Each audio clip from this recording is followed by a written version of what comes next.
Bismillahirrahmanirrahim. Assalamualaikum warahmatullahi wabarakatuh. Waalaikumsalam warahmatullahi wabarakatuh.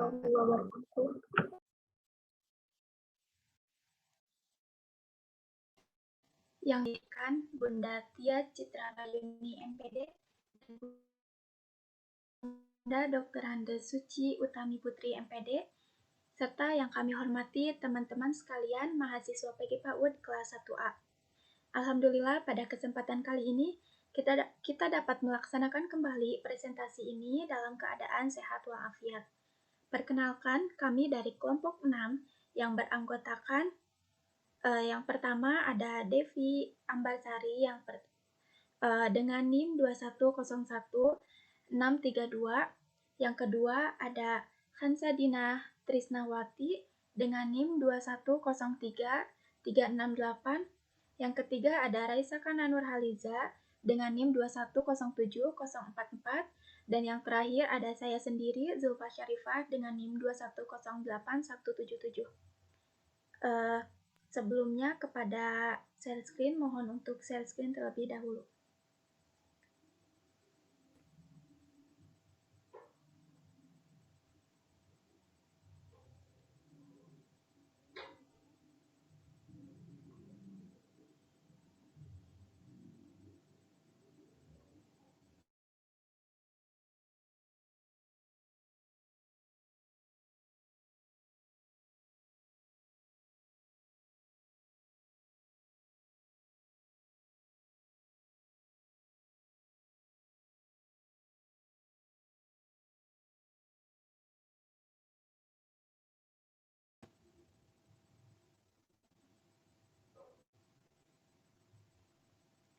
Untuk langsung saja ke penyampaian materi yang pertama mengenai pengertian landasan antropologi yang akan dijelaskan oleh Devi Ambarsari. Kepadanya saya persilakan. Baik, terima kasih Zulfa. Di sini saya menjelaskan mengenai pengertian landasan antropologi. Antropologi berasal dari bahasa Yunani, yaitu dari kata anthropos berarti manusia, dan logos berarti ilmu. Antropologi merupakan suatu studi ilmu yang mempelajari tentang manusia baik dari segi budaya, perilaku, keanekaragaman, dan lain sebagainya.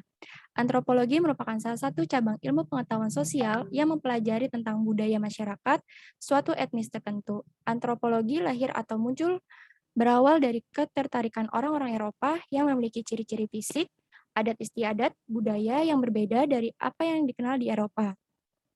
Antropologi secara garis besar dipecah menjadi dua bagian, yaitu antropologi fisik atau biologi dan antropologi budaya. Antropologi fisik yang mempelajari manusia sebagai organisme biologis yang melacak perkembangan manusia menurut evolusinya dan menyelidiki variasi biologisnya dalam berbagai jenis atau spesies. Dari sini kita mengenal pengklasifikasian ras atau warna kulit. Yang kedua, antropologi budaya memfokuskan perhatiannya terhadap kebudayaan manusia ataupun cara hidupnya dalam masyarakat. Bisa di next.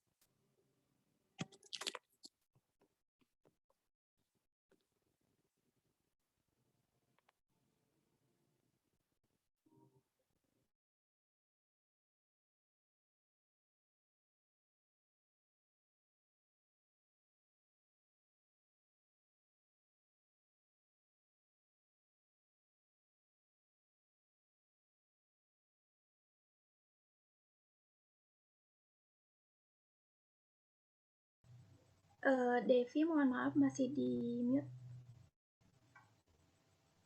Manfaat landasan antropologis terhadap pendidikan yang pertama dapat mengetahui pola perilaku manusia dalam kehidupan bermasyarakat secara universal.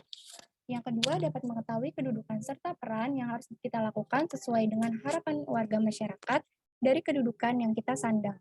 Yang ketiga, dapat memperluas wawasan terhadap tata pergaulan umat manusia sehingga menimbulkan toleransi yang tinggi. Yang keempat, dapat mengetahui berbagai macam problema dalam masyarakat serta memiliki kepekaan terhadap kondisi-kondisi dalam masyarakat, baik yang menyenangkan serta mampu mengambil inisiatif terhadap pemecahan permasalahan yang muncul dalam lingkungan masyarakat. Terima kasih.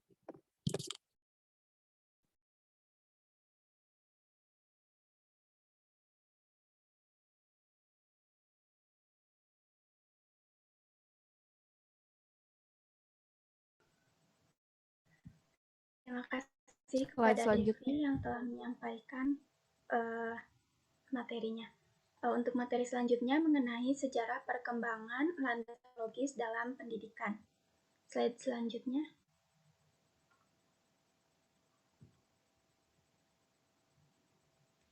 Ya, pada fase pertama, yaitu sebelum tahun 1800, sekitar abad ke-15 sampai 16, bangsa-bangsa di Eropa mulai berlomba-lomba untuk menjelajahi dunia, mulai dari Afrika, Amerika, Asia, hingga ke Australia. Mereka banyak menjumpai suku-suku yang asing bagi mereka. Mereka telah mencatat segala sesuatu yang berhubungan dengan suku-suku asing tersebut. Kemudian bahan-bahan yang berisi tentang deskripsi suku asing tersebut dikenal dengan bahan etnografi. Pada permulaan abad ke-19, timbullah usaha-usaha untuk mengintegrasikan seluruh himpunan bahan etnografi tersebut. Kemudian slide selanjutnya.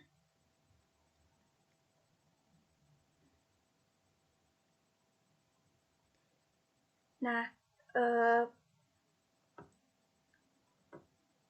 pada fase kedua yaitu tahun 1800. Pada pertengahan abad ke-19, integrasi mulai muncul. Bahan-bahan etnografi tadi disusun menjadi sebuah karangan-karangan. Kemudian sekitar tahun 1860 muncul karangan yang mengklasifikasikan aneka kebudayaan di dunia ke dalam tingkat evolusi tertentu. Maka muncullah ilmu antropologis. Tujuan antropologis ini pada fase kedua ini adalah akademis, yaitu mempelajari masyarakat dengan kebudayaan primitif dengan maksud untuk memperoleh pemahaman tentang tingkat-tingkat sejarah penyebaran kebudayaan manusia. Slide selanjutnya.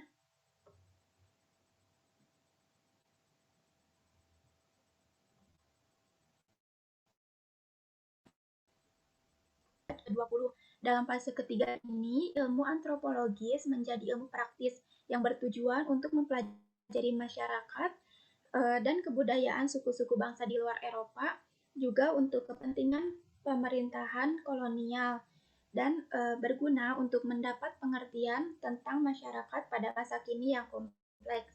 Ilmu antropologis berkembang di negara-negara penjajah, terutama di Inggris, bahkan berkembang juga di negara Amerika Serikat yang bukan merupakan negara kolonial pada masa itu. Slide selanjutnya.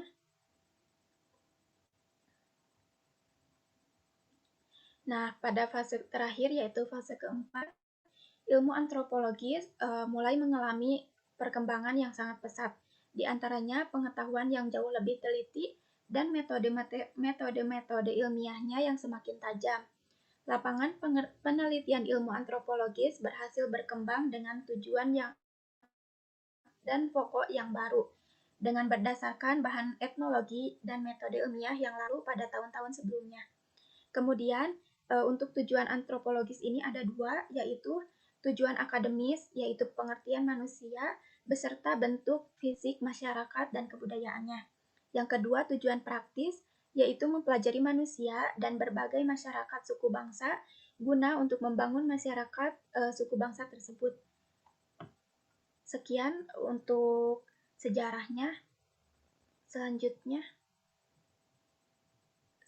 mengenai pengaruh antropologi terhadap lingkungan dan masyarakat yang akan dijelaskan oleh Raisa Kana Nurhaliza. Kepadanya saya persilahkan.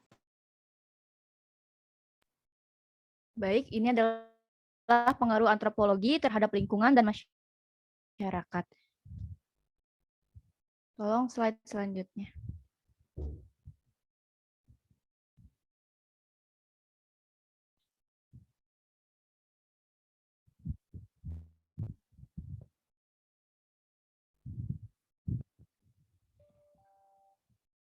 Perbedaan geografis. Perbedaan-perbedaan yang disebabkan oleh faktor geografis seperti letak daerah, contohnya seperti daerah pegunungan, pantai, daerah subtropis, daerah tropis, daerah subur, daerah tandus, dan sebagainya. Selanjutnya,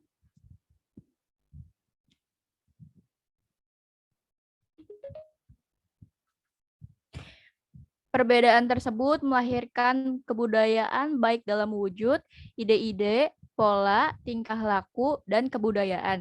Contohnya, pengaruh daerah subtropis terhadap pola kerja manusia akan berbeda dengan daerah tropis. Pada daerah subtropis, ada musim di mana manusia kurang atau tidak dapat bekerja secara penuh, terutama pada musim dingin, sehingga keadaan ini memaksa manusia daerah subtropis untuk mempersiapkan cadangan makanan untuk musim dingin. Demikian pula masyarakat di daerah gersang atau tandus akan terpaksa kerja lebih keras untuk mempertahankan hidupnya dibanding dengan daerah subur.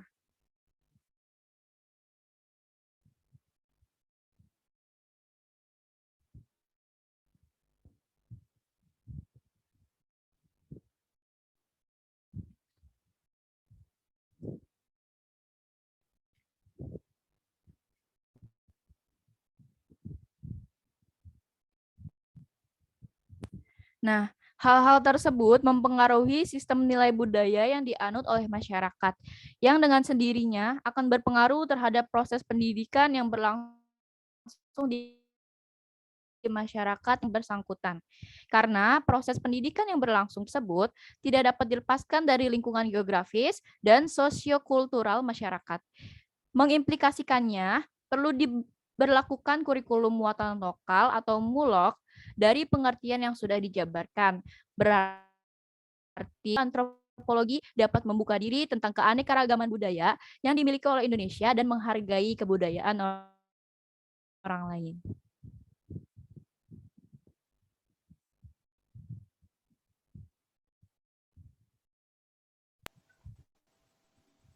Terima kasih kepada Raisa Kana yang telah menyampaikan materinya. Untuk materi selanjutnya, mengenai implikasi landasan antropologi dalam pendidikan yang akan disampaikan oleh Kansa Dina. Kepadanya saya. Selanjutnya ada implikasi landasan antropologi dalam pendidikan. Terdapat hal-hal yang perlu diperhatikan dalam implikasi landasan antropologi, yaitu yang pertama, identifikasi kebutuhan belajar masyarakat. Mendapatkan informasi serta data yang menjadi bahan pengembangan kurikulum. Sumber identitas masyarakat sekitar. Adapun masyarakat ini terdiri atas tokoh masyarakat, baik formal maupun informal, tokoh agama, dan perwakilan masyarakat kelas bawah. Lalu yang kedua, keterlibatan partisipasi masyarakat. Setelah identifikasi kebutuhan belajar masyarakat, maka selanjutnya terlibat partisipasi masyarakat, yaitu dengan ikut merancang kurikulum, menyediakan sarana, menyediakan prasarana, menetapkan narasumber yang menjadi fasilitator dan turut menilai hasil belajar. Lalu yang terakhir ketiga, pemberian pendidikan kecakapan hidup. Ini merupakan sebuah bentuk pemberian kemampuan dan keterampilan dasar pendukung fungsional menulis, membaca, berhitung, dan sebagainya.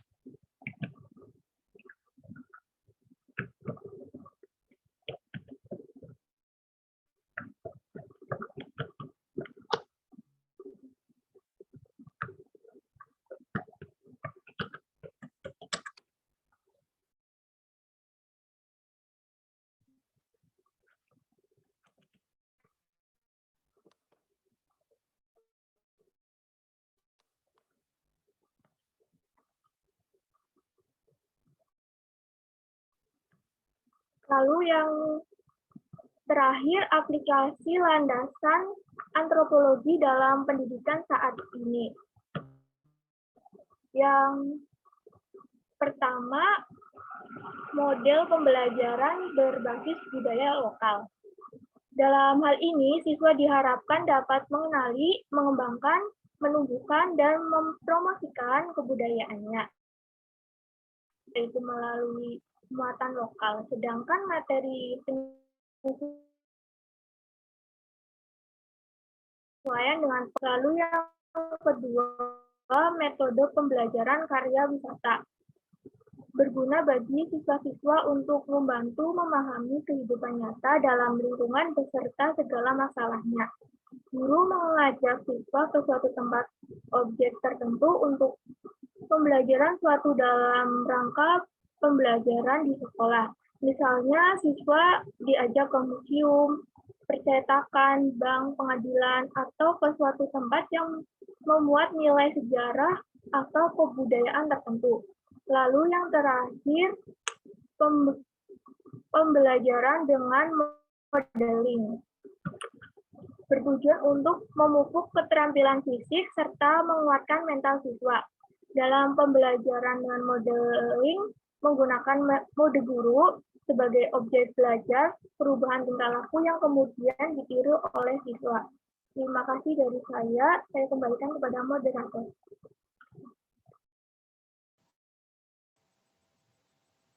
Ya, terima kasih Hansadina yang telah menyampaikan materinya. Alhamdulillah, pendidikan mengenai pengaruh landasan antropologis terhadap pendidikan ini. Mohon maaf apabila banyak kesalahan serta kekurangan dalam penyampaian materi ini. Terima kasih. Wassalamualaikum warahmatullahi wabarakatuh.